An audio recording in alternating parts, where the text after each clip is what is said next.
திண்டுக்கல் சட்டமன்ற தொகுதியில் திமுக வேட்பாளர் ஐபி செந்தில்குமார் தீவிர வாக்கு சேகரிப்பில் ஈடுபட்டு வருகிறார்.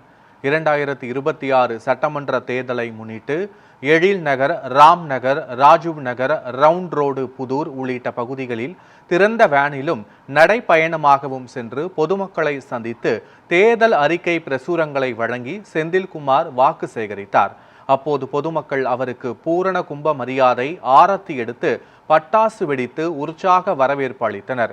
தொடர்ந்து ராம்நகர் பகுதியில் இஸ்லாமியர் வீட்டிற்கு சென்று அவர்களுடன் தொழுகையில் கலந்து கொண்ட செந்தில்குமார் பின்னர் டீ கடையில் பொதுமக்களுடன் சேர்ந்து டீ அருந்தி கலந்துரையாடினார்.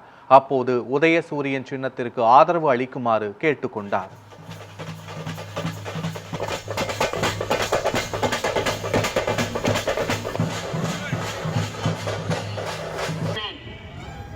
உங்களுக்காக பணியாற்ற